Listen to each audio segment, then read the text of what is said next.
share their best advice on setting up new offices.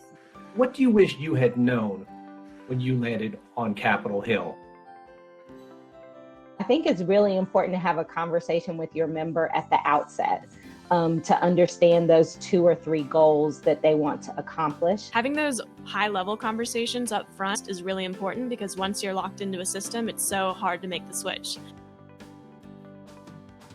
In January, you get the keys to your office and a big pile of mail that's been piling up since, really election day.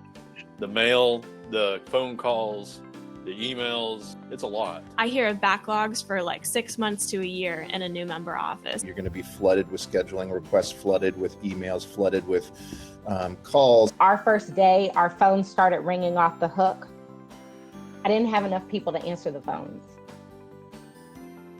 Track what you can. So people who call your office, people who write to you, tagging that information so that you can go back and touch those folks later. The last thing you want is to come straight out of the gates and be, the member of Congress with the reputation for not returning the calls of their constituents. For all of your hiring, you want to leave space to kind of hire those things that you need and make sure that it fits with the committees and the type of work that your boss wants to do. I would underscore the idea of hiring slow, but you have to accept that you're going to feel a little bit like you're falling behind when you do that.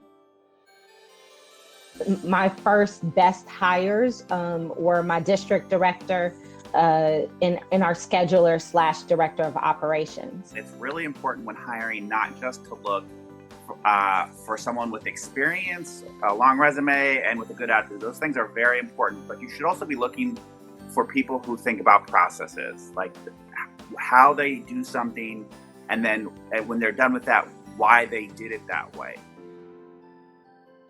You've heard this before, I'm sure, but I would say think of yourself as a small business. The biggest complaint and frustration you will get from staff and why they won't want to stick around is if you are unable to make decisions. You're going to be able to push more down the chain of command if people are all on the same page in terms of the vision and the mission and values of you as a member and your team. Every decision you don't make is a mistake and a missed opportunity. There's nothing that has been more important to, I think, the cohesion of our team and our efficiency than sort of 2 tools. Slack, you could also use Teams. And the second thing is our morning stand-up. No matter where anyone is, we're all on the video conference at 8:45, the member included, to say what's going on in the world, what's going on in Congress, what's going on in the district, what's the members' priorities, and what's the team's priorities.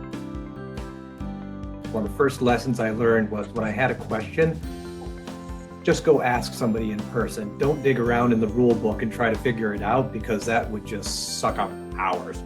When someone says, hey, y'all are new, how are things going?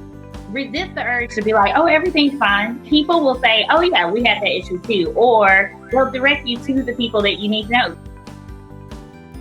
If we hear somebody say it's fine, and say, come on in and let's have some coffee. Let's sit down and talk for a little bit. It's not fine, and it's totally okay that it's not fine. You have a network of people who are going to help you get to a point where it will be fine. You can't be it all. And that's the biggest lie of Capitol Hill, is that you've got to do it all, because you can't. Just be reminded that you will survive. Your member will find his way, or she will find her way to and from the first set of votes, and they will actually find their way back to the office eventually.